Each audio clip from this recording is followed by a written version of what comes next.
एकदा नारदो योगी परानुग्रह कांक्षया पर्यटन विविधान लोकान मृत्युलोको मुपागता। एक समय देवऋषि नारद जी लोकान लोक में भ्रमण करते हुए मृत्यु लोक में गए। ग्वालियर जैसे शहर में गए, मनुष्यों को नाना प्रकार की योनियों में जन्मे हुए देखा, अनेकों प्रकार के क्लेशों से युक्त देखा, छोटे छोटे बच्चों को ज़्यादातर मोबाइल चलाते हुए देखा, अनेकों प्रकार की बीमारियां, अनेकों प्रकार के वायरस, द्वंद्व, लड़ाई झगड़े मचे हुए हैं। तो नारद जी ने विचार किया कि भूमंडल पर तो, पृथ्वी मंडल पर तो त्राही माम मचा हुआ है, हाहाकार मचा हुआ। अब एक ही पुण्य के द्वारा ये सारे समाधान हो जाए, ऐसा कोई उपाय है? तो नारद जी विचार करने लगे कि इसके लिए तो सही से उपाय भगवान विष्णु ही समाधान कर सकते हैं। तो नारद जी आज भगवान विष्णु के लोक को जाते हैं। वैकुंठ लोक में भगवान विष्णु का दर्शन करते हैं। श्वेत जन का वर्ण है, 4 जन की भुजाएं हैं, शंख चक्र गदा पद्म को हाथों में लिए हुए, ऐसे भगवान को देख करके नारद जी स्तुति करते हैं।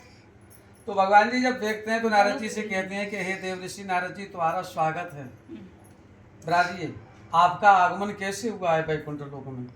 तो नारद जी कहते हैं कि प्रभु मर्त लोके जना सर्वे नाना क्लेश समन्विता। महाराज मृत्यु लोक में गए थे, मनुष्यों को नाना प्रकार की योनियों में जन्मे हुए देखा, अनेकों प्रकार के क्लेशों से युक्त देखा, अनेकानेक बीमारियों से युक्त देखा। महाराज हम ये जानना चाहते हैं कि आपके भक्तों को थोड़े से पुण्य के द्वारा सबके मन को शांति प्राप्त हो सके, सब स्वस्थ हो सके, छोटे छोटे बच्चे मोबाइल चलाना बंद कर दें, ऐसा कोई उपाय बताओ।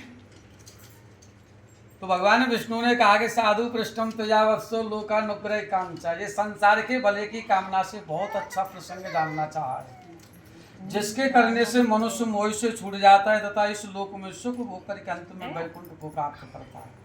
ये सत्यनारायण भगवान की कथा कैसी है? बोले व्रतमस्ति महत पुण्यम स्वर्गे मरते च दुर्लभम। ये व्रत महान पुण्यशाली है, स्वर्गलोक तथा मृत्यु लोक दोनों में दुर्लभ है। आज हम तुम्हारे स्नेह में आकर के तुमको बतलाते हैं।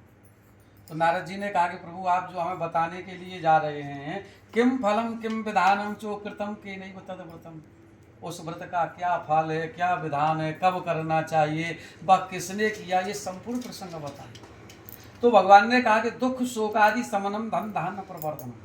ये सत्यनारायण भगवान की कथा कैसी है? बोले दुख शोक आदि को दूर करने वाली, धन धान्य को बढ़ाने वाली, सौभाग्य तथा संतान को देने वाली, हर जगह विजय प्रदान करने वाली, किसी भी दिन कर सकते, दिन का कोई नियम नहीं, किसी भी दिन भक्ति पूर्वक चित्त के साथ में, विशेष करके संध्या के समय, क्योंकि पहले व्रत करो फिर कथा करो।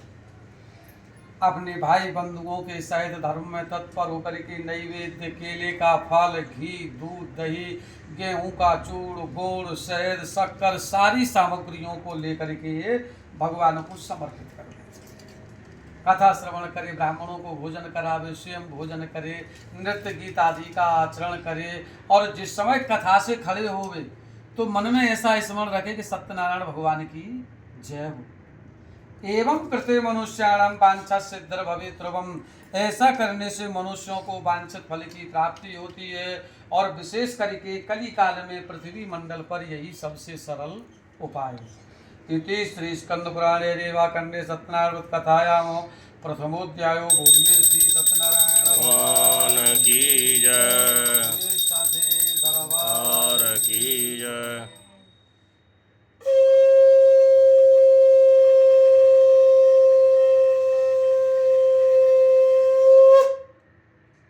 अब तो आगे का प्रसंग बताने लगे कि सुंदर काशीपुरी नगरी में एक अत्यंत निर्धन ब्राह्मण रहता था, जो भूख और प्यास से नित्य बेचैन हुआ पृथ्वी मंडल पर भ्रमण करता था। ब्राह्मणों से प्रेम करने वाले भगवान विष्णु बूढ़े ब्राह्मण बन गए, और बूढ़े ब्राह्मण बन करके भगवान उस ब्राह्मण के पास में जाकर के कहने लगते हैं कि हे ब्राह्मण देवता, तुम नित्य दुखी होकर के पृथ्वी पर क्यों भ्रमण करते हो?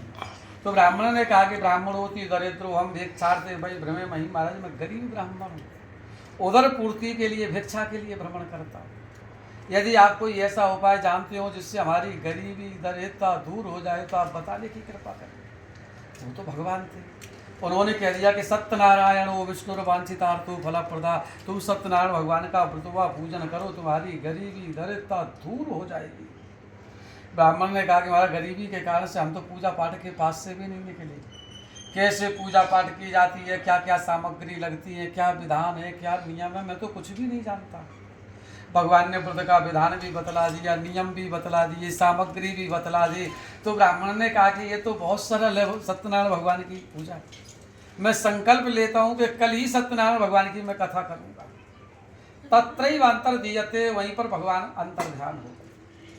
अब ब्राह्मण अपने घर पर गया तो रास्ते में जो भी मिलता जा रहा है सबसे कहता जा रहा है ब्राह्मण कि भैया कल हमारे यहाँ सत्यनारायण भगवान की कथा होगी, तो सभी लोगों को हमारे यहाँ आना है। आज संध्या के समय अपने घर पर पहुंचता है तो भोजन करता है, सोने के लिए अपने कक्ष में जाता है। तो आज प्रसन्नता के कारण से, खुशी के कारण से उसको आज नींद नहीं आ रही, क्योंकि विचार कर रहा है कि मेरे यहाँ कल सत्यनारायण भगवान की कथा होगी और सभी लोग आएंगे मेरे घर पर, मुझे अच्छा लगेगा।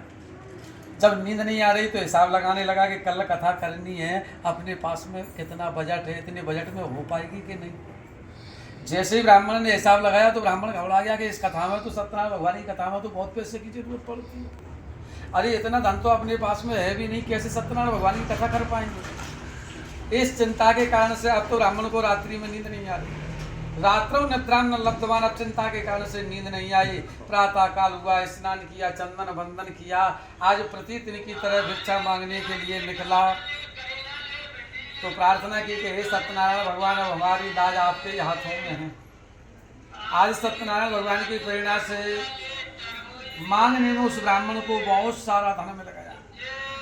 तभी वह ब्राह्मण प्रसन्न हृदय से पके केले का फल, घी, दूध, दही, गेहूं का चूर, गुड़, शहद, शक्कर, सारी सामग्रियों को एकत्रित करके अपने परिवार वालों के साथ में मिलकर के सत्यनारायण भगवान का व्रतवा पूजन किया, जिसके प्रभाव से सर्व दुख विनिर्मुक्तो सर्व संपत्ति समन्विता, धीरे धीरे सभी दुखों से छूट करके सभी प्रकार की संपत्तियों से युक्त हुआ।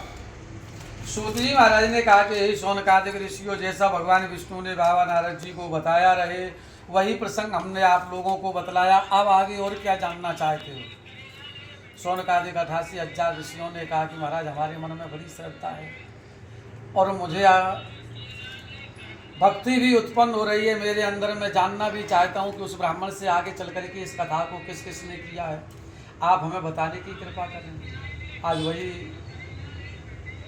सूत जी महाराज बताने लगे। एक समय की बात है, वही ब्राह्मण धन और ऐश्वर्य के अनुसार वैभव विस्तार से सत्यनारायण भगवान की कथा कर रहा है। एक दासा दुर्भरो यथा विभीस्तरै बंधुभि सुजनै सार्थम व्रतम करतु समुद्यतः। जहाँ सत्यनारायण भगवान की कथा कर रहा है उसी समय एक लकड़ी बेचने वाला लकड़हारा जंगल से लकड़ियां काट के शहर में बेचने के लिए जाता है। आज शहर में लकड़ियां बेचने के लिए जा रहा है तो ऐसी गर्मी पड़ रही थी, प्यास लग पड़ती, तो देखता है कि सुंदर आलीशान भवन बना हुआ, चलो इसी में जल पीने के लिए जैसे ही अंदर प्रवेश करता है तो क्या देखता है, ब्राह्मण कथा पर बैठा हुआ है। लकड़हारे को बड़ा आश्चर्य होता है। लकड़हारा विचार करता है कि ये तो नित्य प्रति भिक्षा मांगता फिरता था, तब इसको हम भी भिक्षा दे दिया करते थे, आज इसके पास में इतनी धन संपत्ति, आलीशान भवन, ये सब कुछ कैसे हुआ। लकड़हारे ने सत्यनारायण भगवान का व्रतवा पूजन, लकड़हारे ने कथा श्रवण की, प्रसाद को लिया, जलपान किया। ब्राह्मण से पूछा महाराज ये सब कुछ कैसे हुआ। ब्राह्मण ने कहा ये सब सत्यनारायण भगवान की कृपा से हुआ है। लकड़हारे ने कहा कि महाराज इस व्रत का विधान यदि आप हमें बतला देंगे तो हम भी सत्यनारायण भगवान की कथा करेंगे। आज ब्राह्मण ने व्रत का विधान बतला दिया लकड़हारे को, तो लकड़हारे ने संकल्प लिया कि आज गांव में लकड़ी बेचने से अपन को जो धन मिलेगा उससे अपन भी सत्यनारायण भगवान की कथा करेंगे। आज सत्यनारायण भगवान की प्रेरणा से वह ऐसे नगर में पहुंचा, वैष्णवी धाम जैसे नगर में पहुंचा जहाँ पर धनी लोग रहते थे। तो प्रतिदिन से उसको आज लकड़ियों का मूल्य 2 गुना मिला। तभी उसने प्रसन्न हृदय से पके केले का फल, घी, दूध, दही, गेहूं का चूड़, गुड़, शहद, शक्कर, सारी सामग्रियों को लेकर के आया। अपने परिवार वालों के साथ में मिलकर के लकड़हारे ने सत्यनारायण भगवान का व्रतवा पूजन किया, जिसके प्रभाव से ए लोके सुखम भोक्त्वा चांते सत्व प्रम्ययौ, इस लोक में सुख भोग करके अंत में वैकुंठ हो गया। इति श्री स्कंद पुराणे देवाखंडे सत्यनारायण कथायामो द्वितीयोध्यायो। बोलिए श्री सत्यनारायण भगवान की जय। देवताओं की जय।